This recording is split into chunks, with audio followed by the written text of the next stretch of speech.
millions de dollars. Un rapport confidentiel sur la République démocratique du Congo a révélé un système complexe de corruption, de détournement de fonds publics et de contrats militaires frauduleux, impliquant des personnalités politiques de haut rang et des entreprises étrangères.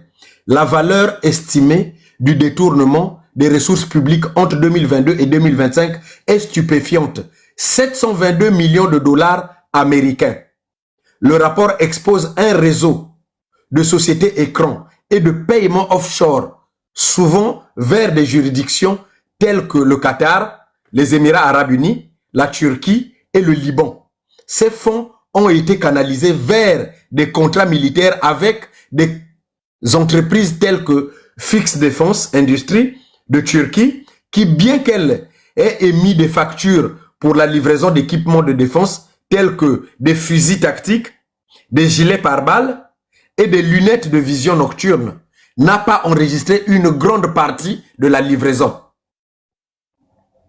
Environ 60% des marchandises n'étaient pas officiellement enregistrées auprès des douanes, ce qui soulève de sérieuses questions quant au manque de contrôle des opérations. L'enquête consultée par surveillance.cd a également identifié des transferts financiers d'une valeur de plus de 218 millions de dollars vers des sociétés offshore, dont Kalua Holding, Groupe LTD, Aiwatan Tading et Logistique Qatar et Belmaco Investment Group, qui ont reçu d'importantes sommes d'argent sans justification opérationnelle claire.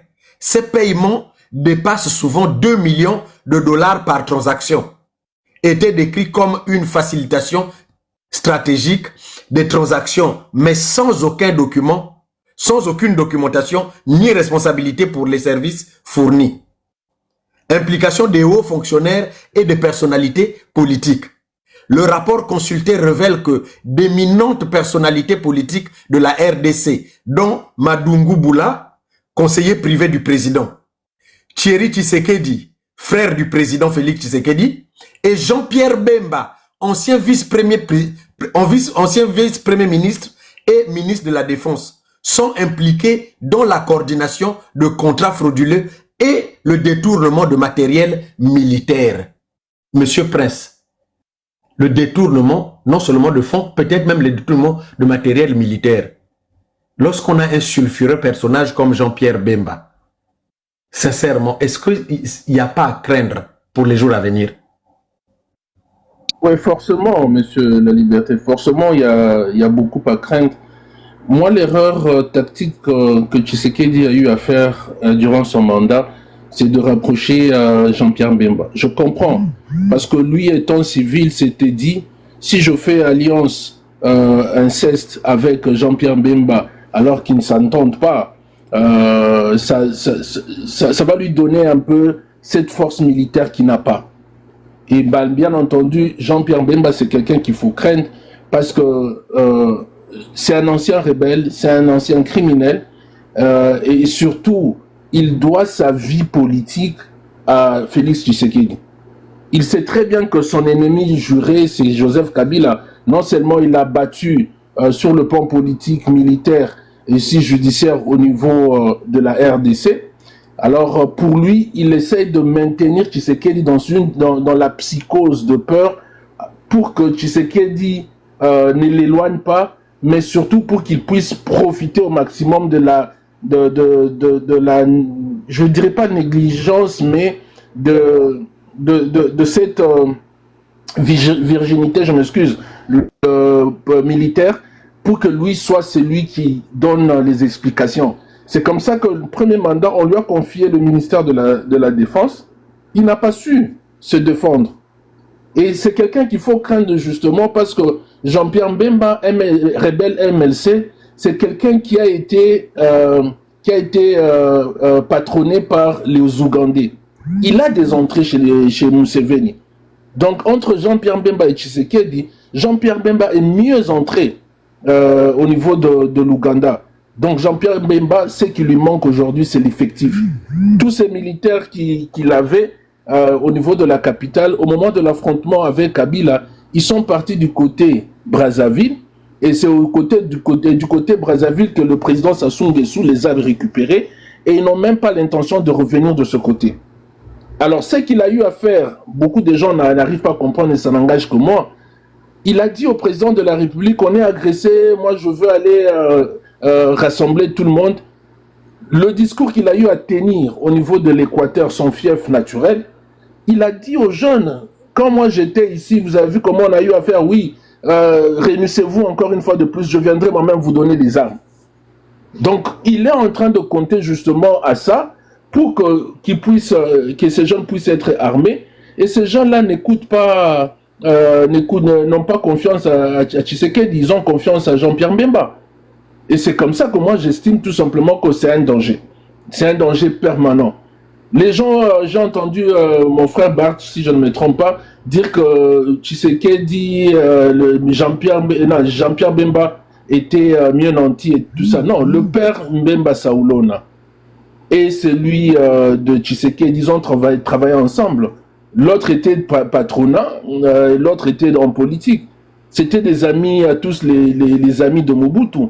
Si ce pays est à genoux aussi sur le plan économique, c'est non seulement Jean-Pierre Bemba et son papa qui ont eu à profiter de la zaïrianisation où le Congolais ont eu à récupérer tous les biens de Belges, mais politiquement, c'est Mobutu et Tshisekedi le père. Donc tout ce qu'on vit là, c'est ce mélange de ces deux héritiers, l'autre politique et l'autre économique, qui fait en sorte que la République démocratique du Congo se retrouve dans ces situations-là. Alors, à Tshisekedi de faire très très attention à Mbemba, parce que le rapport, je l'avais déjà lu, c'est pourquoi j'ai parlé même d'1 milliard, parce qu'il y a non seulement les équipements, on parle aussi des rations des militaires et tout ça, qui arrivent plus ou moins dans les 1 milliard de dollars, que jusqu'aujourd'hui, personne n'a osé citer Jean-Pierre Mbemba, même pas le Parlement.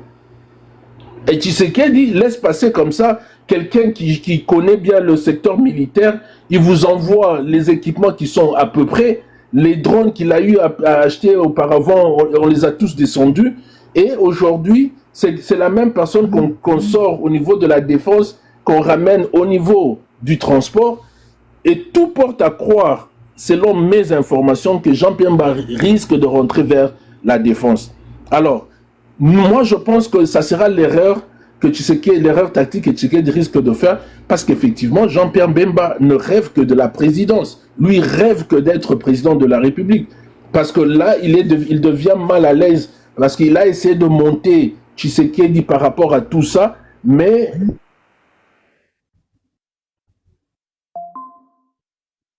de la défense, on fait en sorte que Tshisekedi n'arrive pas à s'en sortir, d'où Jean-Pierre Mbemba n'accepte pas le dialogue. Lui veut qu'on continue avec cette situation parce qu'il en profite. Le dialogue, ça serait l'exposer. C'est tout ce que je peux parler. C'est un duo très très dangereux pour la République démocratique du Congo. Merci. Et évidemment, quand vous dites qu'il ne veut pas le dialogue, c'est vraiment pas faux, parce que lorsque vous écoutez ses propos sur cette interview qu'il a eue tout récemment sur Top Congo avec le journaliste, je crois, Christian, quand vous écoutez avec Monsieur Lusakweno, quand vous écoutez, vous sentez quelqu'un qui ne veut même pas qu'il y ait la paix. D'ailleurs, s'il y a même les gens qui souhaitent même que Kabila soit jugé, c'est peut-être lui. Écoutez rapidement avant de donner la parole aux autres. Groupe de personnes de tentatives de déstabilisation de l'État. Je les accuse de tentatives de coup d'État et d'élimination du chef de l'État. Et je vais aller individu par individu. Et je vais vous le prouver et vous donner les éléments. Je vais commencer par Monsieur Hippolyte Kanambe, Kazembe-Béré, alias Joseph Kabila. C'est important, cette incise. Parce qu'en fait, dans ce pays, il faut qu'on se dise la vérité. Nous avons eu à la tête du pays un imposteur et un usurpateur. Je pèse mes mots et je vais vous expliquer pourquoi. L'ancien président de la République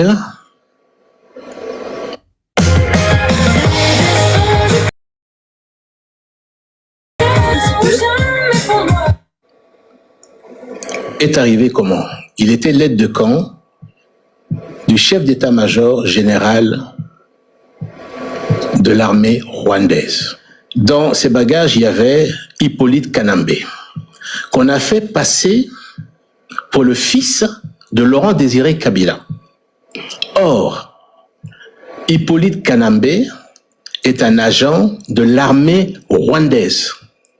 Son chef est et était Paul Kagame, commandant suprême des forces rwandaises. C'est ça la vérité. Cela n'a jamais été démontré. Alors, je ne parle pas de l'appartenance à l'armée rwandaise, mais de la non-filiation de ce dernier avec Laurent Désiré Kabila. Mais il y a eu plusieurs témoignages. Il y a d'abord les vrais enfants biologiques de Laurent Désiré Kabila. Alors, Monsieur de Souza, bonsoir à vous. J'espère que la connexion ne va pas vous faire défaut. Vous êtes avec nous là? Bien sûr, bon. Merci, c'est un plaisir de vous avoir évidemment sur ce panel. Alors, Bonsoir, Monsieur de Souza. Et bonsoir à tous les panélistes. C'est un plaisir de... Ah, la connexion commence à vous déranger. J'espère qu'elle ne va pas vous déranger. Essayez de bien vous accrocher parce que, évidemment, on est en train de parler de ces deux personnages, ce mélange qui nous porte à croire que, franchement, oui. Je suis là. Alors, évidemment, on est en train d'étudier les profils de ces deux personnages qui sont à la tête du pays. Parce qu'il faut quand même avouer que il faut aussi quand même essayer de prévenir parce que c'est très dangereux ce qui est en train de se passer. Quand vous entendez un ancien rebelle qu'on met plus d'1 milliard de dollars entre ses mains, qui détourne pour des achats d'armes et autres et tout, on peut s'attendre à tout à n'importe quel moment, Monsieur de Souza.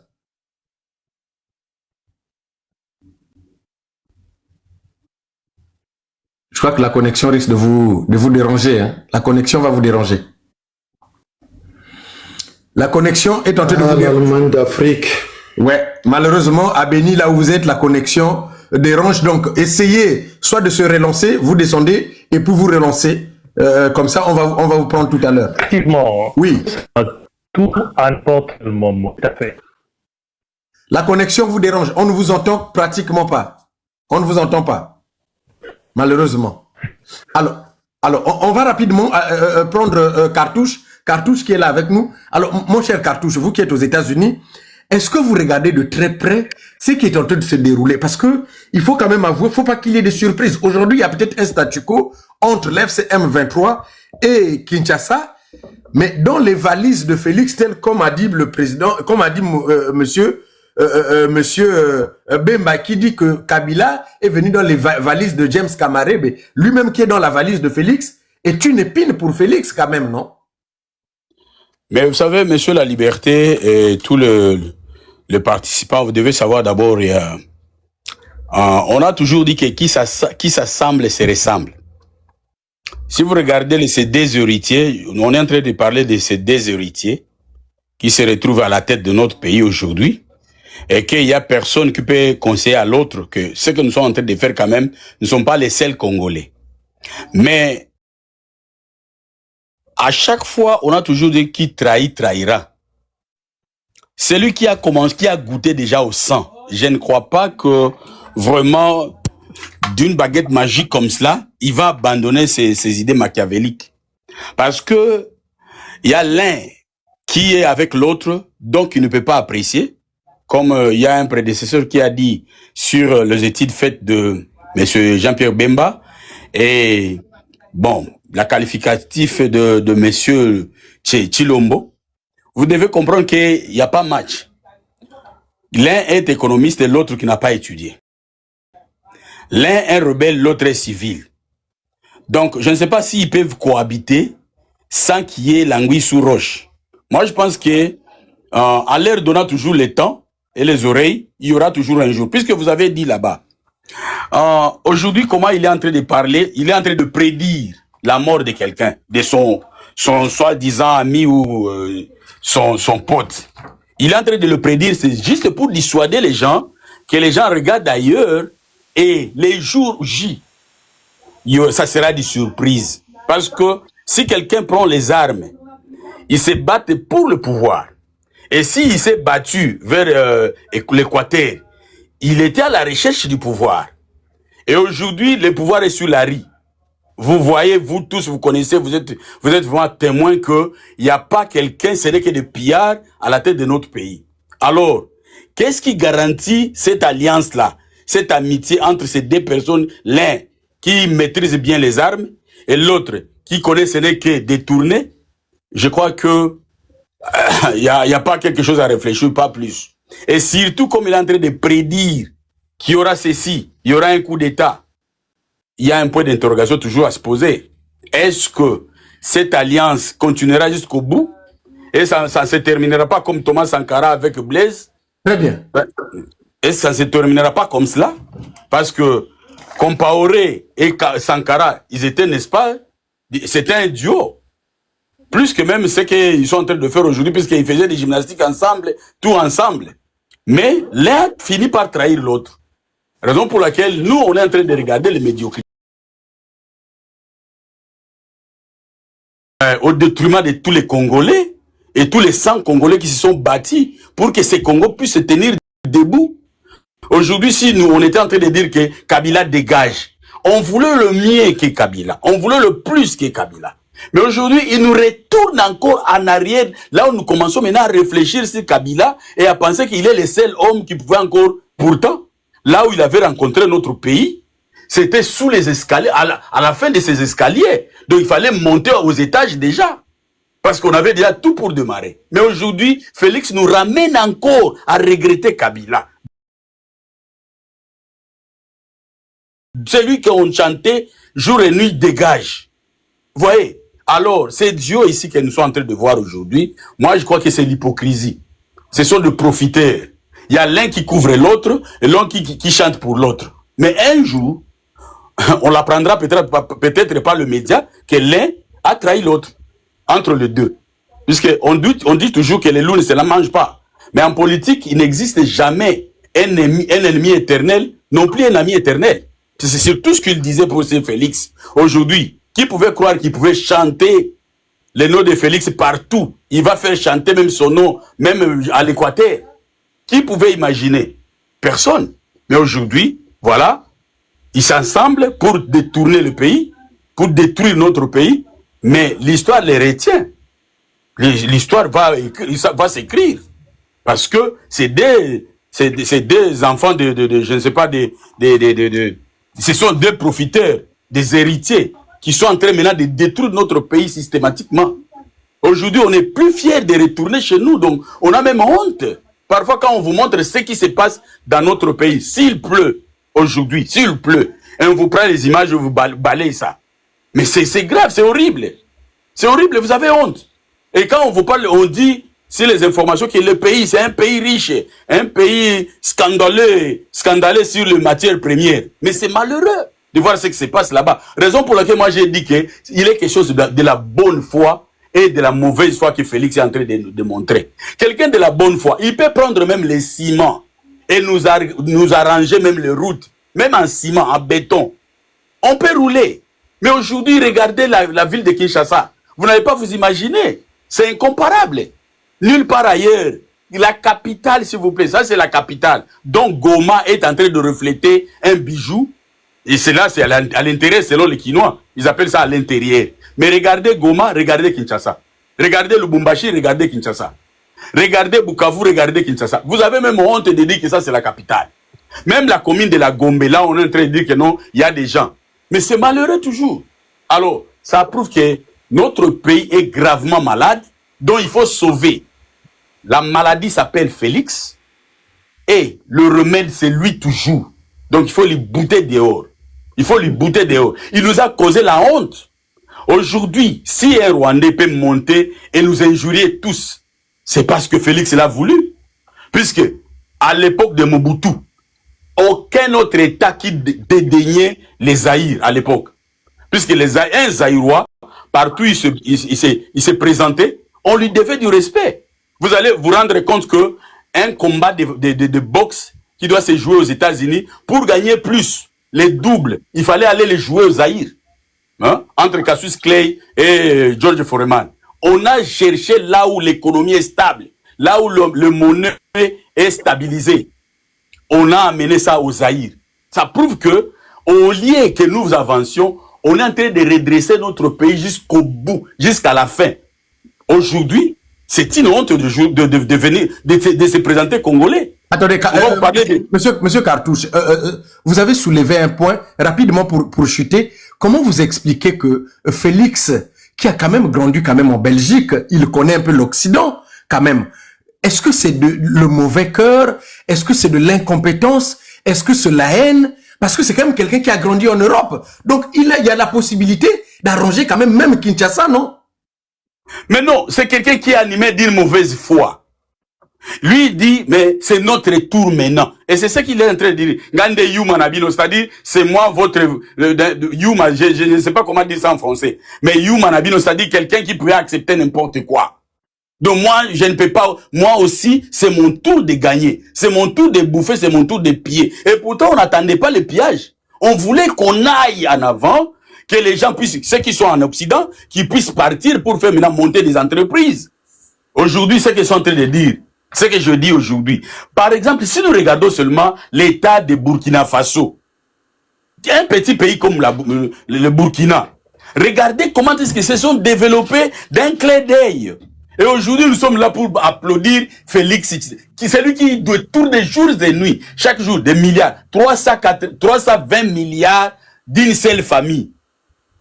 Combien de millions qu'on va continuer toujours? Les jours que on a parlé sur je ne sais pas, les garçons ici, les messieurs de l'économie ici qui faisaient la finance, Kazadi, Nicolas. Il est en train de dire que nous, chez nous, c'est partageons d'abord, le reste après.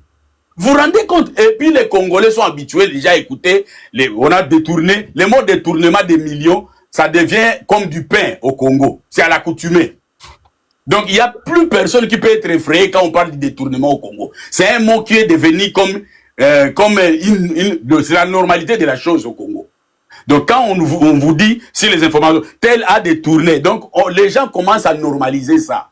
Raison pour laquelle moi je suis en train de dire, les Congolais, nous devons nous tenir debout et dire avec courage que Félix, tu nous as rendu un très mauvais service, tu dois dégager et arrêter toute sa famille. Il faut les arrêter tous, les arrêter, les clouer au sol. Hein? Et prendre tous ces biens-là qui sont en train de piller, envoyer au Qatar, partout là-bas, il faut le ramener tout ce bien-là au Congo. Parce que le Congo ne mérite pas ça. Si vous regardez, sur tous les domaines, il a des failles. Donc, il n'a pas réussi en aucun domaine. En aucun. Que ce soit la sécurité, que ce soit le développement, que ce soit quoi. Donc, lui, il a des failles en tout. Et surtout, il nous a ramené la division. Il a affaibli même l'unité qui était l'unité du Congo, qui était notre richesse, qui est Mobutu. Donc, nous, si on pensait Mobutu sur Tatabo. Donc, un seul pays, un seul peuple, un seul chef. Mais aujourd'hui, nous avons ce n'est qu'un seul de clan, un chef de clan. Si on parle de Félix, on voit directement un chef du clan.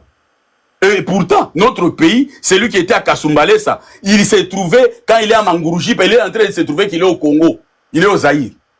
C'est lui qui était au Bas-Congo, là-bas, vers, je ne sais pas où, là, vers Alouozi, là-bas. Si on l'envoie en Mbujima, il va se retrouver qu'il est au Congo. Mais aujourd'hui, ce n'est plus le cas avec Félix. Donc, il nous montre que le pays est gravement divisé. C'est-à-dire, il devient maintenant un chef coutumier, un chef de Balouba, de tous les talibans. Quand quelqu'un va monter ici, il va essayer de dire comme s'il n'est pas congolais. Il se limite à être Louba, mais lui n'est pas congolais. Il réfléchit comme un Louba et non un Congolais. Parce qu'un Congolais doit avoir quand même le souci de ces sols-là. C'est honteux pour nous. Quand on écoute des millions on a fait voir aux gens que voler des millions, ça devient à l'accoutumée. Nous devons cautionner ça chaque jour. Écoutez, on a volé. C'est comme si ça devient normal. Avec ces dieux-là, vraiment, ce sont des gens à clouer au sol, à les prendre et les arrêter, le mettre là où ils devaient être, puisqu'ils sont des voleurs. Quelqu'un qui était dans les diasporas, quelqu'un qui était en Occident, il connaît tout le développement. Même balayer, même l'équipe seulement de balayage, qu'on puisse balayer la saleté là. Vous savez que les histoires là, ça peut faire des immondices, on peut même reproduire ça en engrais. La saleté qui est dans la ville de Kinshasa là, si on récolte ça. On peut développer ça aussi dans les champs. Mais Aujourd'hui, si vous regardez la ville de Kinshasa, vous avez même honte, vous avez peur. Vous ne pouvez même pas respirer.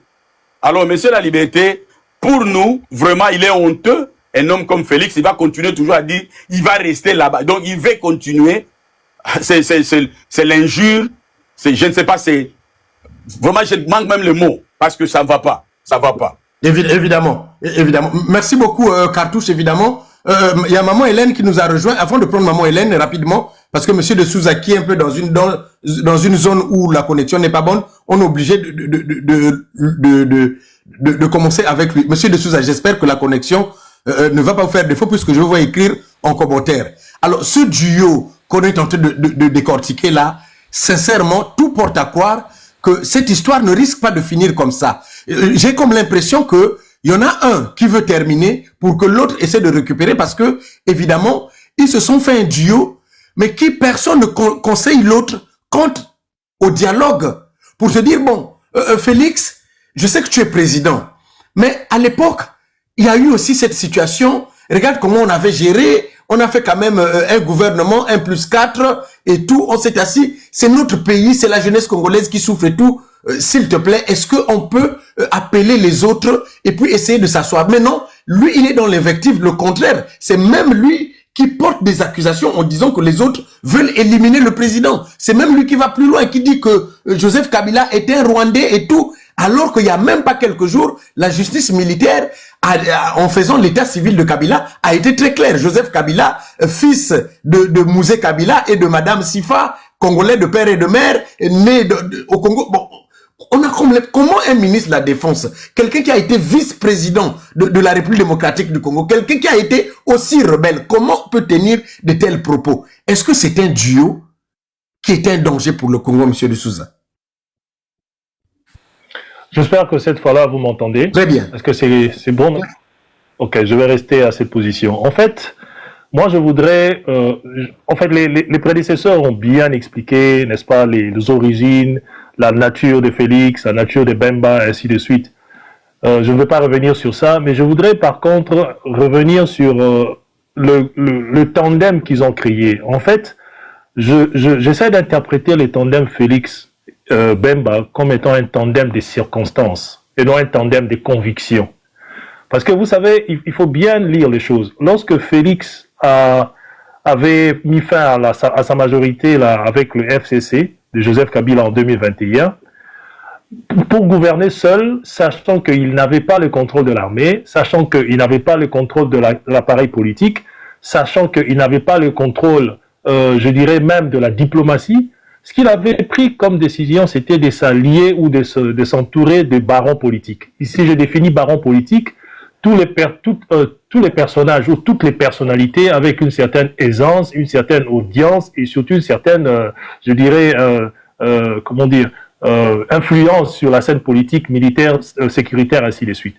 Du coup, Félix avait fait le choix de ses partenaires se basant sur leurs relations circonstancielles avec Kabila à l'époque.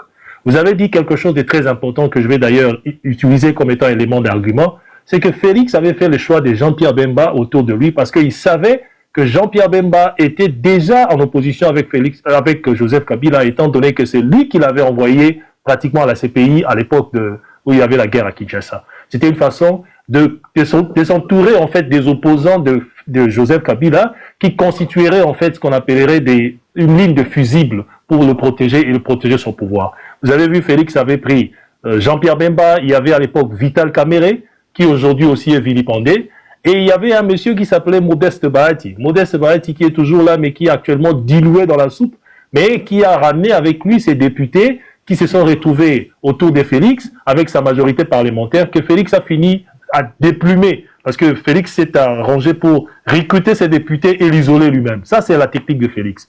Donc, pour le moment, je pense que Félix est en train de baser sa relation avec Bemba sur la circonstance actuelle. Mais Félix n'est pas un fin stratège, parce que ce qu'il ne comprend pas, c'est que en donnant pratiquement beaucoup plus d'aura, beaucoup plus de moyens, beaucoup plus de ressources à Bemba, ici en parlant des ressources, je veux vous dire que Bemba actuellement contrôle une très bonne partie des éléments de l'armée, bien que l'armée reste fragmentée, mais il y a un réseau qui est fidèle à Kabila, mais aussi il y a un réseau qui est fidèle à Bemba. L'autre fois, je vous ai dit que Bemba avait recruté beaucoup de militaires du côté de l'Équateur, avec une obédience de l'Équateur. Bemba continue à avoir des militaires qui sont cantonnés en ce moment au niveau de Brazzaville. Vous avez souligné un élément ici, selon lequel il y avait des armes qui ont été achetées avec de l'argent du gouvernement congolais. Certaines de ces armes n'ont pas été enregistrées au niveau de la douane. Vous savez ce que ça veut dire? C'est la MONUSCO qui fait ces enregistrements. Nous sommes actuellement régis sous un régime de suivi des armes. C'est-à-dire, la MONUSCO, nous ne sommes pas sous embargo, mais nous avons un régime, je crois qu'on appelle un régime de signalement. C'est-à-dire, nous devons informer à la MONUSCO les armes qui rentrent afin de lui permettre de tracer les armes qui sont achetées.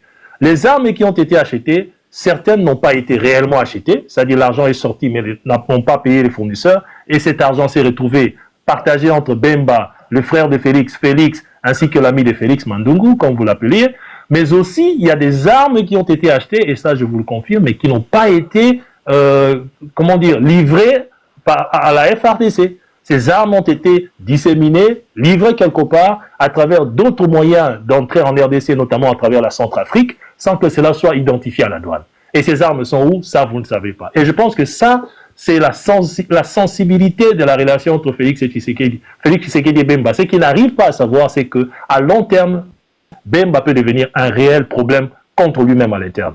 Je vous dis, pour le moment, je pense que Bemba ne saura pas être en mesure de faire un coup d'État. Simplement parce que ce qu'il importe actuellement, c'est de trouver une paix, un endroit où il va s'éclore, où il va s'épanouir. Bemba a juste besoin d'avoir des garanties. Et en ce moment, il utilise la relation qu'il a avec Félix pour avoir ces garanties. Du coup, ce qu'il fait, Papa Bat l'a dit d'ailleurs, Bemba et Félix ne s'aiment pas. Mais pour des circonstances, ils sont obligés de composer. Ils sont même en train de faire des parcours ensemble, quelque part à, comment ça s'appelle, la commune de Maluku, où Bemba a une grande concession. Il se retrouve là-bas pour bouffer la viande des porcs, la chèvre, puis bouffer autre chose. Mais en fait, ce qui se passe, c'est que actuellement, Bemba utilise ces conditionnements autour de Félix, mais sans pour autant que Félix se rende compte que Bemba l'utilise pour se positionner lui-même. Vous savez ce que Bemba va faire? Bemba va rester comme ceci jusqu'avant les négociations avec le Corée Nanga, parce que lui aussi, il observe la situation. Cette situation continue à être à l'avantage de Félix tant que Bemba a la paix et Bemba est sécurisé et a l'assurance de rester au pays. Parce que Bemba n'a plus rien à perdre, il a déjà tout perdu. La seule chose qui lui reste, c'est son positionnement par rapport à Félix. Et Félix est un bouclier pour lui. Voilà pourquoi, pour rien au monde, Bemba ne lâchera l'opportunité que Félix lui a donnée en ayant le pouvoir, en ayant l'accès à l'argent et en ayant l'accès à un contrôle de l'appareil sécuritaire. Au cas où Félix allait en dialogue avec le 1-23, Bemba va chercher à savoir qu'est-ce qu'il gagne dans cette nouvelle alliance qui va reconfigurer le paysage politique congolais. S'il se retrouve que Bemba n'a pas, normalement, d'avantage dans cet accord, sachant que le 1-23 qui vient ont Joseph Kabila derrière comme allié, Bemba ne se laissera pas faire. Je peux vous garantir qu'il sera en mesure de repartir du côté des armes pour essayer de faire chanter Félix. Comment le fera-t-il? Il va utiliser, vous savez, récemment, il y a même un rapport qui a été balancé, où on parlait en fait des achats des armes qui ont été réalisés avec le fer de Tshisekedi. Et il y avait certains détournements, comme vous l'avez d'ailleurs très bien dit, d'1 milliard de dollars, ainsi de suite. Bemba est en train de monter un dossier, ça je vous le dis. Il prépare un dossier très propre, dans lequel il va montrer qu'en fait Félix est un homme faible. Et ce sera pour lui un argument, parce que Bemba, lui, son problème, c'est une question de personnalité. Oh man, je crois qu'il y a un problème de connexion. C'est une question de personne, il veut être un être fort, et il sait que ça définit sa politique. Un homme fort qui peut gérer le pays avec une brutalité, et c'est le seul personnage dont on aura besoin pour faire face à la situation actuelle. Et il va sortir cette carte au cas où Félix essayait de l'isoler lors des accords potentiels avec le M23 AFC, ou bien lors des préparatifs des élections. Tant qu'il se sentira menacé, Bemba sortira ses cartes. Il va jouer. Je vous dis encore, dans la police, il a positionné certains officiers supérieurs qui sortent des anciens du MLC. Dans l'armée, il y a beaucoup d'éléments qui sont actuellement en train de contrôler les zones militaires, des sous-officiers et quelques officiers issus du MLC et du RCD qui lui font allégeance d'une certaine manière, parce qu'il a combattu avec eux du côté du Ituri, du côté de Mbandaka et puis du côté de Gemena. En plus de cela, il a des éléments qui sont armés. Il a des armes qui sont positionnées, parce que Bemba sait comment est-ce qu'il faudrait positionner ces armes à l'intérieur. Donc, il a un moyen de pression sur Félix. Et si j'étais Félix, s'il arrivait aujourd'hui à prendre une décision de tisser des alliances avec l'AFC, les alliances politiques en cours de préparation, avant de pouvoir me prononcer, je verrais d'abord déconnecter ou bien désactiver Jean-Pierre Bemba, c'est-à-dire les réduire, les contenir et m'assurer qu'il sera hors d'état de nuire au cas où je signais des accords qui les mettaient en porte-à-faux. Sinon, je suis sûr qu'il y aura une autre crise interne qui va commencer au sein de la famille politique de Félix, l'union sacrée, avec des risques de le voir s'éclater et avoir un Bemba qui fait marche arrière et qui va se reconstituer en chef d'équerre avec un potentiel mécanisme de déstabiliser Félix. Bemba n'a plus rien à perdre. Donc il a déjà été en prison. Pour le moment, il sait que s'il essaie de voyager, on va l'arrêter. Son seul rempart, c'est de rester en RDC. Mais ceux qui viennent le mettent en insécurité. Tant qu'il n'a pas d'appui, tant qu'il n'a pas de garantie, il est prêt à se retourner parce que c'est comme ça qu'il se comporte. Donc c'est ce que j'allais dire. Merci beaucoup, M. De Souza. En tout cas, j'espère que la connexion va vous laisser. Comme Mme Pika-Hélène est venue, on va essayer. Elle n'a pas décortiqué la politique, ça faisait un moment.